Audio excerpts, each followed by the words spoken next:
Feather গুলা পরিষ্কার করে দিচ্ছে। অনেকটা সুস্থ।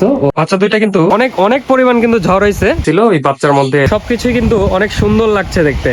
আসসালামু আলাইকুম, আমি সোহান, আপনারা দেখছেন গার্ডেন এভিয়ারি। তো আজকে অনেক বৃষ্টি হয়েছে, অনেক ঝড় হয়েছে, সবকিছুতেই মহান আল্লাহ তাআলার একটা অশেষ রহমত আছে। আমরা একটু আগে এখানে পলপালা দিচ্ছিলাম, তো পলপালা দেওয়ার সময় তখন কিন্তু আকাশে প্রচন্ড রোদ ছিল, অনেক রোদ ছিল। কিন্তু এখন আমরা পলপালা দেওয়ার একটু পরেই অনেক বৃষ্টি শুরু হয়েছে, অনেক অনেক বৃষ্টি ঝড় শুরু হয়েছে।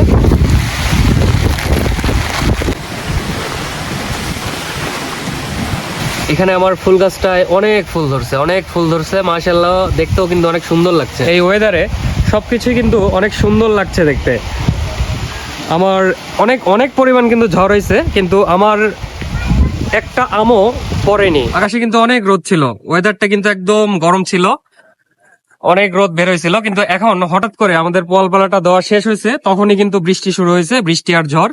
তো বৃষ্টি ঝড়ে আমার অ্যাভিয়ারিতে, আমার গার্ডেনে যে মুরগিগুলা ছেড়ে দিয়ে রাখছিলাম আমি, মুরগিগুলা আলহামদুলিল্লাহ অনেকটা সুস্থ আছে। মুরগিগুলা এখানে বের হয়ে আসছে। যখন বৃষ্টি শুরু হয়েছিল তখন আমার মুরগিগুলা এই ঘরে গিয়ে আশ্রয় নিয়েছিল, এখন ওরা বের হয়ে আসছে। আর এখানে আমি একটা যে সেটআপ তৈরি করছিলাম, সেই সেটআপে আমার যে বৃষ্টি আছে, আমি ওর নামটা রাখছি বৃষ্টি। মানে আমার এই বাগানে যে পশু পাখিগুলো আছে, যে মুরগিগুলো আছে, ওরা আলহামদুলিল্লাহ অনেকটা সুস্থ আছে, সবাই ভালো আছে। এখানে আমি একটা সেটআপ তৈরি করছিলাম আমার বৃষ্টির জন্য। আমার বৃষ্টি মানে আমার যে পাখিটা ছিল, এই পাখিটার জন্য, যার মেল পাখিটা মারা গেছে। তো বৃষ্টির কাছে আজকে ওর যে মেয়ে আছে মিষ্টি, আমি ওকে এখানে রেখে দিছি। ওর শরীর থেকে ফেদারে যেগুলো ড্রপিংস লেগেছিল, মানে যেই ময়লাগুলা লেগেছিল, ওগুলা কিন্তু ও সুন্দর করে পরিষ্কার করে দিচ্ছে। আমি ওকে আজকে এখানে ছেড়ে দিয়ে রাখছি, ওর মায়ের কাছে দিয়ে রাখছি। ওর মা কিন্তু ফেদার গুলা পরিষ্কার করে দিচ্ছে। আমি মিষ্টিকে আজ থেকে ঠিক 7 দিন আগে আমি হ্যান্ড ফিট করার জন্য আমার কাছে নিয়ে যাই, আমার রুমেই রেখে দিই ওকে। তো আজকে হঠাৎ করে চিন্তা করলাম যে ওর মায়ের কাছে দেওয়া যাক ওকে। তো আজকে ওর মায়ের কাছে আমি এখানে দিয়ে রাখছি ওকে। তো ওর মা সুন্দর করে ওর গায়ের ফেদার গুলা পরিষ্কার করে দিচ্ছে। আমি ওদের জন্য একটা সেট আপ তৈরি করার চেষ্টা করছি এখানে। এখানে ওদের যেন গরম না লাগে, এই কারণে কিন্তু ওপরে আমি এখানে এই শেডটা দিয়ে দিচ্ছি। এই বুন যেগুলা বলে আমাদের দেশীয় ভাষায়, বিন্না বা বুন, বুন দিয়ে আমি একটা উপরে শেড দিয়ে দিছি, যেন ওদের গরমে কোনো প্রবলেম না হয়। আর আমি ওর নিচে একটা পেপার দিয়ে দিছি, যেন বৃষ্টিতে ওদের কোনো প্রবলেম না হয়। ও কিন্তু সুন্দর করে ওর বাচ্চাটাকে গায়ের লোমগুলা, ফেদার গুলা পরিষ্কার করে দিচ্ছে। কিছু পটল গাছ লাগাইছিলাম, দেখাইছিলাম আপনাদেরকে পটল গাছ লাগানো। তো পটল গাছে এখন 2টা পটল ধরছে, এখানে 2টা পটল ধরে আছে।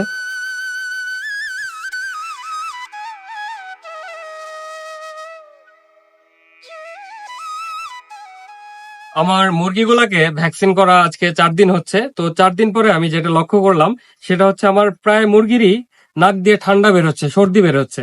ওরা ঠান্ডা জনিত রোগে আক্রান্ত হয়েছে। তো আমি বুঝতে পারছি না যে এর প্রতিকারটা কি। তো আপনারা যারা জানেন তারা অবশ্যই কমেন্টস করে জানাবেন।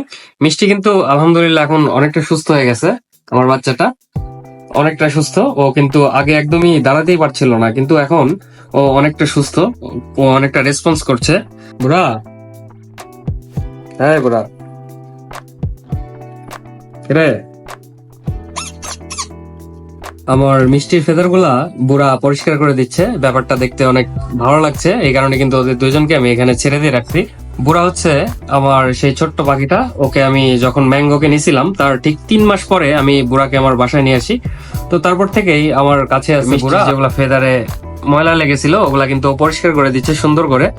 আমি ওকে মিষ্টিকে ওর মায়ের কাছে দিয়ে রাখছিলাম, মিষ্টির মাও কিন্তু ঠিক একই কাজ করছিল, ওর ফেদার গুলা পরিষ্কার করে দিচ্ছিল। এখানে আমার বুড়াও মিষ্টির ফেদার গুলা পরিষ্কার করে দিচ্ছে।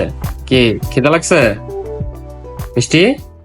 আমার এখানে আমি 2 পেয়ার বাজরিকা পাখি রাখছিলাম, ওর মধ্যে 2 পেয়ারে ডিম বাচ্চা করছে। এখন পর্যন্ত ওদের বাচ্চা আছে ভেতরে। 1 পেয়ারের 2টা বাচ্চা আর 1 পেয়ারের 2টা বাচ্চা মাত্র উঠছে, 2টা বাচ্চা বড় হয়ে গেছে। তো আমি বাচ্চা 2টার আপডেট এবং আমার কবুতর আছে এখানে, কবুতরের আপডেটটা আজকে একটু দেওয়ার চেষ্টা করব। এখানে আমার কবুতর গুলা বারবারই ডিম নষ্ট করছে, আমি কেন বুঝতে পারছি না কেন ওরা ডিম নষ্ট করছে। আর আমার এই কবুতরটা সম্ভবত ও বাজা যেটা বলে, ও সবসময় ওই ঝুড়িতে গিয়ে বসে থাকে। ওর নিচে ডিম দিলে হয়তোবা আমি আমার এই কবুতর পেয়ারটা যে ডিমগুলো নষ্ট করে, হয়তোবা ওর নিচে দিলে আমি ডিমগুলো থেকে বাচ্চা পেতে পারি। আমার মনে হচ্ছে ওরা এখানে কিন্তু ডিম দেওয়ার জন্য এখানে 2-3 দিন থেকে বসে আছে আমি দেখছি। তো ওরা যদি ডিম পারে আমি ওর নিচে দিয়ে দিব, তাহলে হয়তোবা আমার ডিমগুলা ফার্টেল হতে পারে। আমি জানি না কেন ওরা ডিম নষ্ট করে প্রতিবারই। এটা কিন্তু লাস্ট যেই বাচ্চাটা দিছিল, ওই বাচ্চার মধ্যে 2টা বাচ্চা ছিল, আপনারা দেখছিলেন। 2টা বাচ্চার মধ্যে একটা কিন্তু বেঁচে আছে। আমার সুন্দরী আর ও ছিল, আমার সুন্দরী কিন্তু মারা গেছে। তো এই ছিল আমার কবুতরের আপডেট। আর এই পাশে আমার বাজরিকার কলোনিতে আমি যে 2 পেয়ার বাজরিকা রেখে দিয়েছিলাম, আমি বাদ বাকি গুলা বিক্রি সেল দিয়ে দিছি। এখানে 2 পেয়ার বাজরিকা রেখে দিয়েছিলাম। তো 2 পেয়ার বাজরিকায় 2 পেয়ারই কিন্তু এখানে বাচ্চা নিয়ে বসে আছে। এক পেয়ারের বাচ্চা অনেকটা বড় হয়ে গেছে, আমি আপনাদেরকে একটু দেখাই।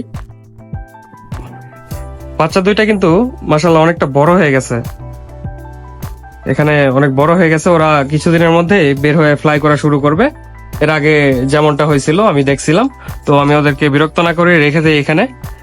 আর নিচে আপনারা যদি লক্ষ্য করেন তাহলে এখানে 2টা ছোট্ট ছোট্ট বাচ্চা,